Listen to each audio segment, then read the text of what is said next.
Hai guys, kembali dengan Joseph di sini. Kali ini kita mau review sebuah smartphone dari Xiaomi yaitu adalah Redmi 12. Varian yang kita uji adalah varian RAM 8GB dan storage 128GB. Artinya itu adalah paling basic model dari Redmi 12. Seperti apa detail reviewnya, pastikan kalian tonton sampai habis ya guys. Tapi sebelum itu jangan lupa klik tombol subscribe, aktifkan loncengnya, juga jangan lupa follow sosial media review kita ya guys. Jadi mari kita langsung review dari Redmi 12 ini ya guys. Mari kita bahas detail review dari HP ini. Aspek pertama yang akan kita bahas dari sisi performance-nya. Di mana performance dari HP ini tuh sebenarnya buat sehari-hari itu sudah aman banget ya guys.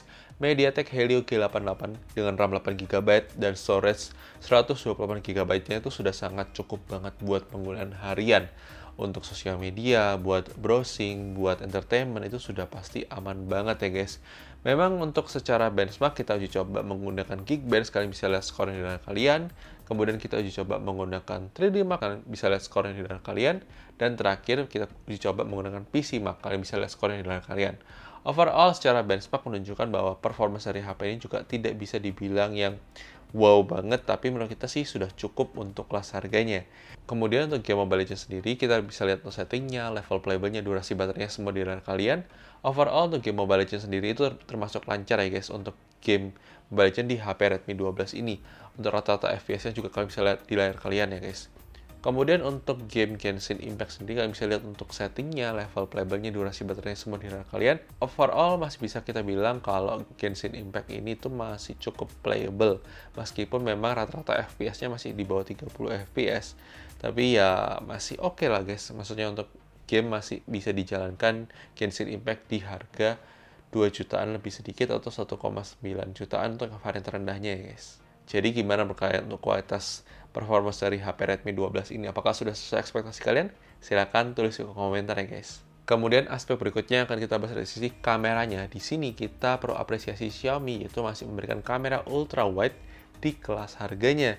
Karena sudah sangat jarang banget, bahkan kita hampir tidak menemukan lagi untuk kelas harganya itu punya kamera ultra wide ya guys. Dan ini Xiaomi masih memberikan kamera ultra wide, itu kita perlu apresiasi ya guys. Dan kualitas kameranya sebenarnya masih termasuk cukup bagus. Kalian bisa lihat untuk sampel foto dan videonya setelah ini guys. Oke guys, ini dia adalah uji coba kamera depan dari Redmi 12 kalau kita gunakan buat vlogging. Kurang lebih seperti ini untuk kualitas gambarnya. Menurut kita sih termasuk cukupan saja untuk kelas harganya. Dan bukan yang terbaik ya guys. Dan ya silakan tulis di komentar mengenai kualitas kamera depan dari Redmi 12 ini. Dan ini untuk warnanya juga agak sedikit under. Kalau kita brightness dari sisi mukanya kita juga kurang terlalu terlihat. Tapi ya silakan tulis di komentar mengenai kualitas kamera depan dari Redmi 12 ini maksimal di perekaman resolusi 1080p 30 fps ya guys. Oke guys, ini dia adalah perekaman kamera belakang dari Redmi 12 kalau kita gunakan buat vlogging.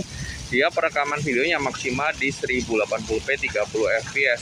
Gimana mau kalian untuk kualitas kamera belakang dari Redmi 12 ini? Apakah menarik atau tidak? Silahkan tulis di komentar. Kalau menurut kita sih masih termasuk cukupan saja. Untuk kelas harganya bukan yang terbaik, tapi ya oke lah guys untuk kualitas kamera belakang utamanya ya guys. Dan silakan terus komentar mengenai kualitas kamera utama dari Redmi 12 ini ya guys. Oke guys, ini dia adalah perekaman kualitas kamera ultrawide dari Redmi 12. Dan ini sesuatu hal yang bagus banget di rentang harganya. Ini sangat jarang banget HP Android yang membawa kamera ultrawide. Dan ini Redmi 12 ini adalah salah satu yang bagus bisa membawa kamera ultrawide. Tapi gimana menurut kalian untuk kualitas kamera ultrawide-nya? Apakah menarik atau tidak? Kalau menurut kita sih ini termasuk menarik ya guys. Meskipun kamera belakangnya semua maksimal 1080p 30 fps, tapi menurut kita sih termasuk oke guys untuk kualitas kamera ultrawide-nya sangat bagus ya untuk di dalam cahaya yang sangat cukup ya guys. Tapi sekali lagi ini beberapa dari gadget mungkin bisa berbeda, perbedaan tidak masalah. Silahkan tulis di komentar ya guys untuk kualitas kamera ultrawide-nya.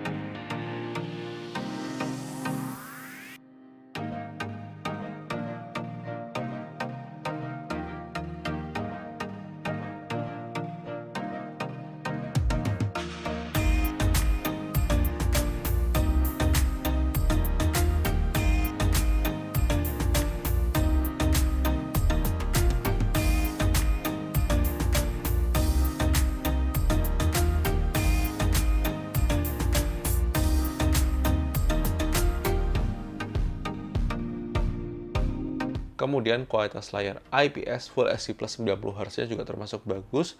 Buat dipakai sehari juga nyaman, meskipun memang kalau dipakai di outdoor itu memang kurang terang, karena ciri khasnya layar IPS itu memang brightness-nya tidak terlalu terang-terang banget ya guys di bawah terik matahari. Kemudian kualitas single speaker di HP ini termasuk cukup aja, termasuk oke guys. Tapi memang agak disayangkan ini adalah sebuah downgrade dari generasi sebelumnya yang sudah dual speaker, ini jadi single speaker.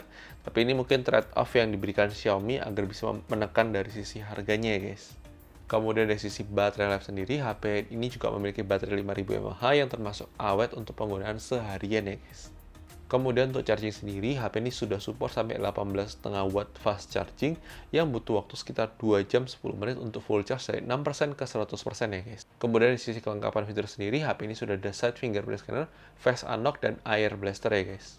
Kemudian untuk desain dan build quality dari HP ini termasuk bagus dan cakep ya guys untuk kelas harganya. Beberapa catatan yang perlu kita sampaikan mengenai HP ini. Yang pertama, HP ini tidak support virtual background zoom, yang wajar itu karena memang keterbatasan dari chipset MediaTek Helio G88-nya ya guys. Kemudian, slot SIM card di HP ini masih hybrid, bukan 2+1. Jadi kalian harus memilih antara kalian mau pakai dual SIM atau satu SIM plus satu microSD ya guys.